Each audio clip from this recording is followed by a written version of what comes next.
ছোট্ট ঘটনা মনে পড়ে গেল এই প্রসঙ্গে, যে লেখাপড়া করলে অনেক যোগ্যতা, অনেক ডিগ্রি অর্জন করলেও একজন খাঁটি মানুষ, একজন মানুষ খাঁটি মানুষ নাও হইতে পারে। হাসান বসরি রহমাতুল্লাহ আলাইহি নাম শুনছেন অনেকেই? হাসান বসরি একজন আল্লাহর ওলি ছিলেন, জবরদস্ত আল্লাহর ওলি ছিলেন। হাসান বসরি থেকে অনেক তাফসীরের riwayat পাওয়া যায়, অনেক তাফসীরের riwayat পাওয়া যায়। ওনার একজন মুরিদ ছিলেন, ওনার একজন ভক্ত ছিলেন ওই সময়, তার নাম ছিল ডক্টর মহসিন। নাম আছেন কি? ডক্টর মহসিন। তিনি ওনার হুজুরের কাছে যাওয়ার আগেই উনি অনেকগুলো ভাষায় পণ্ডিত ছিলেন। কেহ বলে 11 ভাষায়, কেহ বলে 18 ভাষায়, 18টা ভাষায় ডক্টরেট ছিলেন। তো এই যে এত ভাষায় ডক্টরেট করছেন যে মানুষটা, এই মানুষটা কি অনেক শিক্ষিত, বুদ্ধি জ্ঞান কম? বুদ্ধি জ্ঞান কম, কোরআন হাদিস বুঝছে না। কি কর আপনাদের খেয়াল কি কোরআন হাদিস বুঝে না?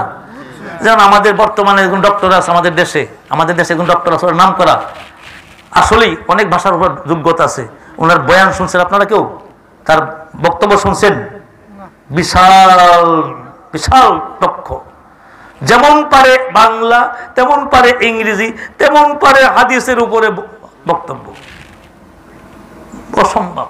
যাই হোক, তো ওই ডক্টর মহসিন যখন তার যোগ্যতা শেষ, লেখাপড়া করে আসছে, এখন তার বন্ধু বান্ধবরা ধরছে তাকে বিয়ে করাবে। কি করাবে?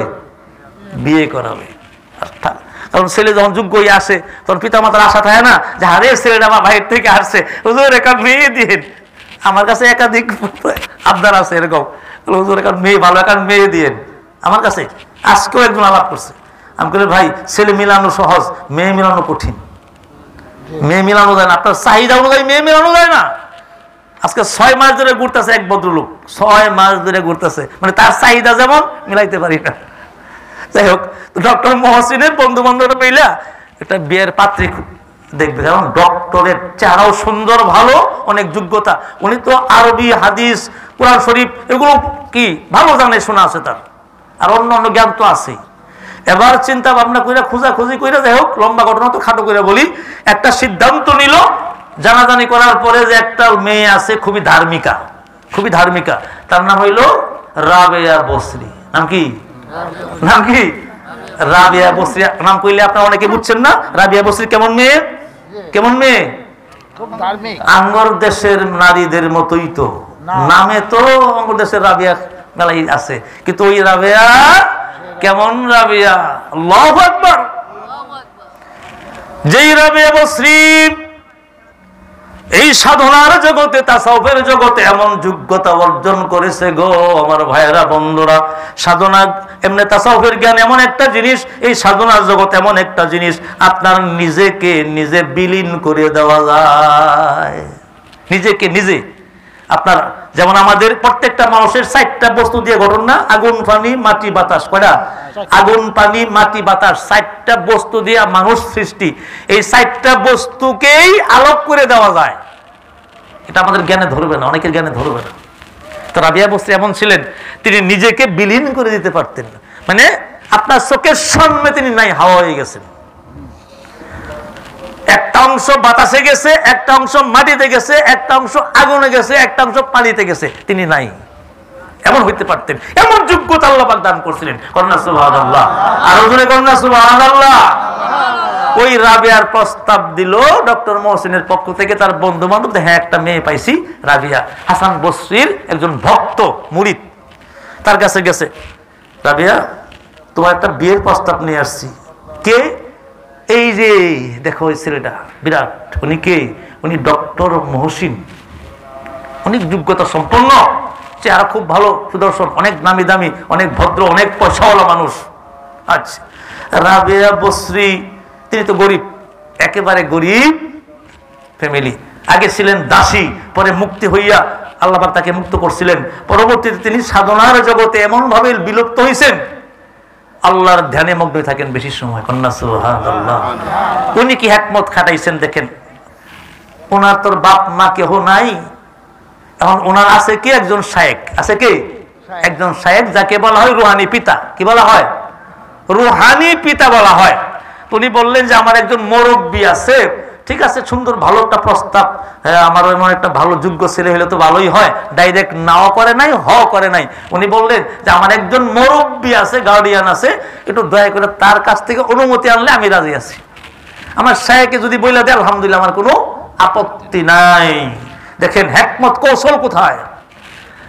ঠিক আছে, তোমার দেখবে তো মেয়ে যখন রাজি হয়ে গেছে, তোমার দেখবে তো রাজি হয়ে গেছে, ঠিক না?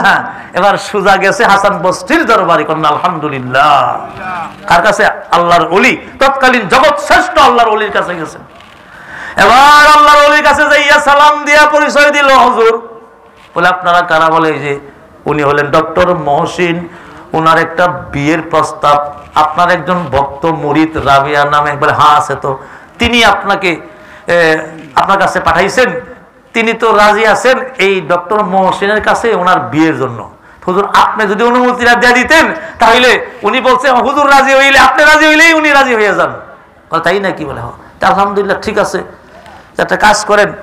দেখেন আল্লাহর ওলিরা শুধু চর্ম চোখ দেই দেখেন, আরো কোন জায়গাটা দেখে?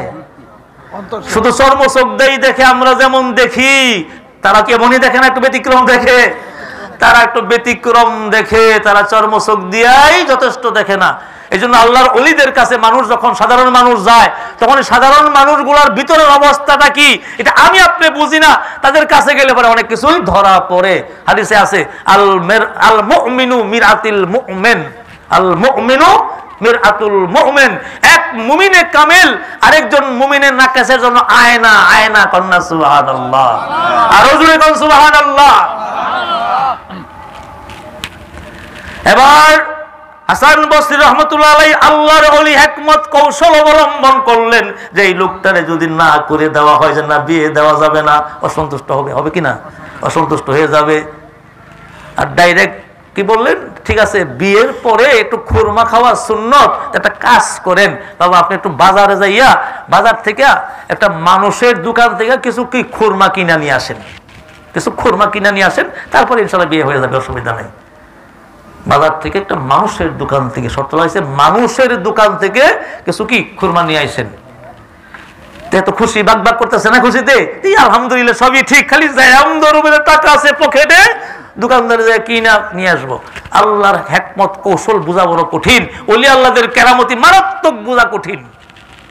বাজারে গেছেন আল্লাহর এই বান্দা, বাজারে যাইয়া ফলের দোকানে যাইয়া দেখে ফলের মানুষ তো আছে, দেখা যায় কিছু কিছু মানুষ, আর কিছু কিছু দেখা যায় মানুষ না, খালি দেখা যায় শিয়াল, কুকুর, শূকর, নানান পশুর বাজার। আরে দেখি বাজারে গেলেন বাজার করার জন্য, কিন্তু মানুষ দেখা যায় না, নানান পশু টশু দেখা যায়, ফল দেখা যায় ঠিকই, কিন্তু ফলের দোকানে মানুষ দেখা যায় না, খালি দেখা যায় কি নানান পশুরা বসে আছে। ইদানিং দেখা যায় ইদানিং দেখা যায় বানরেও কিছু বেচা কেনা করতে পারে। দেখছেন কিনা আপনারা? দেখছেন ইদানিং দেখা যায় বানরেও কি করে? বাজার করে। কি প্রশিক্ষণ দিছে? বানরে বাজার দোকান থেকে মালামাল কিনা নিয়ে আসে বাসায়। নাউজুবিল্লাহ। আর নাউজুবিল্লাহ। আমার ভাইরা, ডক্টর মহসিন যখন বাজারে যাইয়া ফল কেনার জন্য গেল, দোকানদার খুঁজা পায় না, খালি দেখা যায় দোকানের ফল তো দেখা যায়, কিন্তু মানুষ তো দেখা যায় না। ব্যাপারটা কি? তার মাথায় চক্কর দিতেছে, ঘটনাটা কি? কোন মানুষ দেখি না, কিন্তু পশুর বাজার ঘটনা কি? ফল তো আছে, দূরে দেখা যায় একটা মানুষ দাঁড়াই আছে একটা ফলের দোকানের সম্মুখে, তার কাছে দইরা গেছে, সালাম দিয়ে বলতেছে ভাই আমাকে 2 কেজি খুরমা দেন। ধইরা নেন, 2 কেজি খুরমা দেন জলদি করে। দোকানদার আমার এমন এক আল্লাহর নাসুর বান্দা, উনি বলে ভাই তো তাড়াতাড়ি করা যাবে না, তো তাড়াহুড়া নাই আমার, ভালো লাগলে নেন, নাইলে আপনি চলে যান, তাড়াহুড়া নাই। না ভাই তাড়াতাড়ি দেন, অনেক দেরি হয়ে গেছে। না না, আমি সবার কাছে খুরমা বেশি না, আমি সকলের কাছে খুরমা বিক্রি করি না, আমি মানুষ ছাড়া খুচরা খুরমা বিক্রি করি না। এখন বলেন দেখি, মানুষ ছাড়া খুরমা বেশি বিক্রি করি না, এখন উনি যিনি কিনতে গেছেন তিনি কি একজন আমার মতো শিক্ষিত? আপনার মতো শিক্ষিত? কেমন? 11টা ভাষার পণ্ডিত মানুষ, ডক্টরেট। এই মানুষটাকে যখন তিনি বললেন আমি মানুষ ছাড়া ফল বেশি না, তাড়াহুড়া করা চলবে না, ভালো লাগে অন্য জায়গাতে নিয়ে যান। তার গায়ে কিছু লাগছে কি লাগছে না? কি লাগছে? ধাক্কা লাগছে কি লাগছে না? উনি তো চটে গেছেন, এই না ধমক শুরু করছে, এই না মানুষ বলে মনে হয় না, মানুষ বলে মনে হয় না, একটু গরম হয়ে গেছেন, গরম হওয়ারই তো কথা, আপনি আমি গরম হব না এমন কথা বললে দোকানদার চইতে গেছে, না না না না আপনার কাছে আমি ফল বিক্রি করব না। কেন? না আমি মানুষ ছাড়া ফল বিক্রি করি না। আরে আমি কি মানুষ না? এই এখন এটা বুঝাইবো কেমনে, এটা বুঝাইবো কেমনে? যতই আপনাকে আমি বলি আপনি মানুষ হইতে পারেন নাই, এটা কি বোঝানো যাবে? আল্লাহর ওলিদের কেরামতি, ওই আল্লাহর ওলির কাছে আল্লাহর ওলি আগেই এমন একটা যন্ত্র দিয়ে রাখছে, বলে তার পকেট থেকে একটা আয়না বাইর করছে, কিতাবে লেখে একটা আয়না পকেট থেকে একটা আয়না বার করছে, আয়নাটা বলে দেখেন তো এটার মধ্যে দেখা যায়, আয়নার দিকে তাকাইয়া দেখে রে, অন্যদিন আয়নার দিকে তাকাইলে যেমন সুন্দর মতো মলিন ভালো চেহারা ছিল ফুটফুটে চাঁদের মতো, আজকে আয়নার দিকে তাকাইয়া দেখে ডক্টর মহসিনের চেহারা, মানুষের সুরত দেখা যায় না। এই চেহারার বাসে খালি তার ভিতরে যে পশুত্ব স্বভাব রয়েছে, যতগুলো পশুত্ব স্বভাব তার ভিতরে রয়েছে, ওই আয়নার ভিতরে ওই চেহারা গুলাই বাইসা ওঠে, তার ডক্টর মহসিনের আসল সুরত দেখা যায় না। উনি বারবার দেখতেছেন ব্যাপারটা কি, ব্যাপারটা কি, আরে তার চেহারা দেখা যায় না, বারবার একই চেহারা, তার ভিতরে যে আসল পশুত্ব স্বভাব, ভিতরের স্বভাবটা, ভিতরের কুখাসরতের ওইটা পশুত্ব স্বভাবটাই খালি বারবার আয়নার মধ্যে বেসে উঠতেছে। এবার ডক্টর মহসিন দোকানদাররে বলে, ভাই কি ব্যাপার, ব্যাপার কি, আপনি কি দিলেন? আয়নার মধ্যে তো কোনো আমার ছবি দেখি না, কি দেখতেছি? বলে কি দেখেন? বলে এখানে তো আমার ছবি দেখি না, আমি তো খালি অন্য কিছু দেখি। বলে কি দেখেন? বলে খালি নানান পশুর ছবি দেখতেছি। তাহলে পশুর ছবি যদি দেখেন তাহলে আপনি তো মানুষ হইলেন না, আমি আপনাকে এখন দিতে পারবো না। এখন ধাক্কা লাগছে কি লাগছে না? এবার ফল কিনা রাইখা ফল থইয়া এবার উল্টা আবার দৌড় দিয়া গেলেন ওই আল্লাহর ওলির দরবারে যাইয়া হুজুরের পায়ে পড়ে পায়ে ধরে বলে, হুজুর, ও হুজুর, আমার আর বিয়ে করার প্রয়োজন নাই, আমি এখনো মানুষ হইতে পারি নাই, আমাকে আগে আপনি মানুষ বানান, আগে মানুষ বানান, পরে আমার বিয়ে হবে। এই কথাটা কি তিনি বুঝাইতে পারতেন আগে? এই কথাটা কি আগে বুঝাইতে পারতেন যে ডক্টর মহসিন তুমি কিন্তু মানুষ হও না? বুঝাইতে পারতেন? কখন ধরা পড়ছে? ওই আল্লাহর নবীর হাদিস, আল মুমিনু মিরআতুল মুমিন, একটা মুমিনে কামেল আরেকজন সাধারণ মানুষের জন্য আয়না তুল্য। কন্যা সুবহানাল্লাহ। এই জন্য আল্লাহ পাক কোরআনে কারিমে বলছেন সাদিকিনের কাছে যাওয়ার জন্য, কুনু মা সাদিকিন, আল্লাহর ওলির কাছে যাও, কারণ আল্লাহর ওলিরা হইল তোমার জন্য আয়না। ওখানে গেলেই তুমি কোন ধরনের মানুষ, তুমি কি মানুষ হইছো না কি আছো এটা তুমি এখন বুঝতেছো না। তুমি তো নিজেরে খুব ভালোই দেখতেছো, তোমার ভিতরে আসল রূপ তুমি দেখো না, যেমন দেখছিল না আবু জেহেলে, ঠিক না? ঠিক। নবীজিকে নিয়ে, নবীজি সাহাবাই কেরামকে নিয়ে বসে আলোচনা করতেছেন, এক পর্যায়ে হ্যাঁ আবু জাহেল এসে হাজির। কোন এক প্রসঙ্গ কথায় আবু জাহেলে কি কয়, গালি দিল নবীজিকে, হ্যাঁ মুহাম্মদ তোমার মতো এত কুচ্ছিত চেহারাওয়ালা মানুষ আমি আর কোনোদিন দেখি নাই। নাউযুবিল্লাহ, এত কুচ্ছিত চেহারা আর দেখি নাই। নবীজি করলেন, হ্যাঁ চাচা তুমি ঠিক কথাটাই কইছো, সত্য কথাটাই কইছো। সঙ্গে সঙ্গে আবু বকর সিদ্দিক রাদিয়াল্লাহু তাআলা আনহু ওখানে উপস্থিত, তিনি লাফ দিয়ে দাঁড়িয়ে গেলেন, আল্লাহর কসম দিয়ে বললেন, ইয়া রাসূলুল্লাহ, আপনার মতো এত সুন্দর চেহারাওয়ালা মানুষ এই পৃথিবীর বুকে আমি আর দেখি না। আল্লাহর নবী বললেন, আবু বকর তুমি সত্য কথা বলছো, তুমি ঠিকই বলছো। আরে এবার যখন আবু বকরটাও সত্য বললেন, আবু জাহেলে কুৎসিত বলেন ওইটাও সত্য বললেন, প্রশ্ন হয়েছে কিনা? ব্যক্তি কয়জন? একজন ব্যক্তি, একজন একই ব্যক্তিকে সুন্দরও বললেন কালোও বললেন, এটা কি হয়? সাহাবায়ে কেরাম প্রশ্ন করলেন, ইয়া রাসূলুল্লাহ বুঝলাম না, একই ব্যক্তি সম্পর্কে দ্বিমুখী কথা, এই দুজনে আপনি সত্য বললেন কি করে, বুঝলাম না। এবার আল্লাহর নবী আসল কথা বলতেছেন। ও আমার মা বোনেরা, ভাইরা, দূরে কাছে যারা আছেন খুব ভালো করে খেয়াল করে শুনেন, আল্লাহর নবী বলতেছেন, ও আমার সাহাবীরা শোনো, আল্লাহ পাক আমাকে যে আবু জাহেল যে কথাটা বলছে মানে কি অসুন্দর কুৎসিত এর কারণ হলো আসলে আবু জাহেলে আমার চেহারা দেখে নাই। আল্লাহ রাব্বুল আলামিন আমাকে তাদের জন্য কি বানাইছে? দর্পণ বানাইছেন, আয়নার মতো বানাইয়া দিয়েছেন। এই আয়নার ভিতরে, আমার এই দর্পণের ভিতরে ওই আবু জাহেলের তার কুৎসিত চেহারা, কুৎসিত আত্মাটা, নাপাক আত্মা, পশু স্বভাবের আত্মাটা, ওটা সে দেখেছে। দেখে সে ওই কুৎসিত বলেছে, সে ঠিকই বলেছে, আমারে দেখে নাই, তাকে নিজেকেই সে দেখেছে। আর আবু বকর আমাকে দেখেছেন মানে কি? সে আমার আয়নার ভিতরে, তার ভিতরে রূহটা, আত্মাটা পবিত্র, পুত পবিত্র, নফসে মুতমাইন্না। কন্যা সুবহানাল্লাহ। আবু বকরের নফসটা নফসে মুতমাইন্না, পবিত্র আত্মা, আত্মাটাই পবিত্র থাকার কারণে সুন্দর দেখা গিয়েছে। সে তার নিজেকেই সে দেখেছে, আমাকে দেখে নাই। কারণ আবু বকরের ভিতরের মানুষটা বড় সুন্দর। তাহলে বোঝা যায় ভিতরের মানুষ সুন্দর করা লাগবে নাকি করা লাগবে না? এই ভিতরে মানুষ সুন্দর করার জন্যই যুগ যুগ ধরে চলে আসছে আল্লাহর ওলিরা হইল দর্পণ। আল্লাহর ওলিরা কি? প্রত্যেক ওলি আল্লাহ যারা যুগে যুগে আছেন, ওলি আল্লাহরা, আল্লাহ পাক আমাদের জন্য, সাধারণ মানুষের জন্য কি বানাইছে? আয়নার মতন ডাক্তার বানাইছেন, কবিরাজ বানাইছেন, উকিল বানাইছেন, বন্ধু বানাইছেন, এই সাদিকিন সালেহিন আল্লাহওয়ালারা। নফসনা তাওয়া গাছতে ইল্লা জিল্লে পীর, নফসনা তাওয়া গাছতে ইল্লা জিল্লে পীর, দামানে আ নফসে কুশরা সখতগীর। গার তো সঙ্গে খার রে অমর মর ছবি, গার তো সঙ্গে খার রে অমর মর ছবি, সুব সাহেব দিল নসি আগাউ হার ছবি।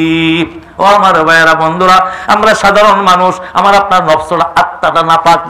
এই নাপাক আত্মাকে পবিত্র করতে হলে, শিক্ষিত করতে হলে, মূর্খ আত্মাকে শিক্ষিত করতে হলে আল্লাহ রাব্বুল আলামিন নিজাম দিয়েছেন, কানুন দিয়েছেন, পদ্ধতি দিয়েছেন। সেই পদ্ধতির 1 নম্বর পদ্ধতি হলো নবী রাসূলগণ। সুবহানাল্লাহ। রাসূলগণ, সিদ্দিকিন, পরবর্তী হলো সিদ্দিকিন, পরবর্তী হলো সালেহিন, সাদিকিন।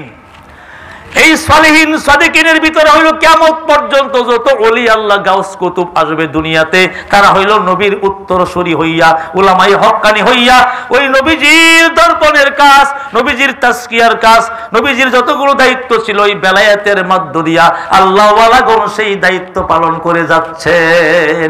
তাই তো আল্লাহ পাক অন্য জায়গায় বলেছেন, ইয়াদুল্লাহি ফাওকা আইদিহিম দস্তে ইউরা হকসুখত হক দস্তে খেসে খান তায়াদুল্লাহ ফাওকা আইদিহিম বুরান। আল্লাহ রাব্বুল আলামিন ফরমান যে আল্লাহর ওলিদের হাত, রাসূলদের হাত, রাসূলদের হাতের পরস্পরায়, এই হাতের সঙ্গে আল্লাহর কুদরতি হাত তার উপরে থাকে। সুবহানাল্লাহ। আর আল্লাহর ওলিদের হাত, এই হাতের সঙ্গে আল্লাহ পাকের কুদরতি হাত লাগানো থাকে। আল্লাহ পাক নিজে দাবি করেছেন যে ওলি আল্লাহদের হাত, আমি আল্লাহর কুদরতি হাত। এই হাতগুলোতে যারা বয়াত মুরিদ হয়েছে তারা যেন আল্লাহ কুদরতি হাতেই বয়াত মুরিদ হয়েছে। সুবহানাল্লাহ। আরো জোরে কন্যা সুবহানাল্লাহ। তাহলে দেখেন পার্থক্যটা কোথায়?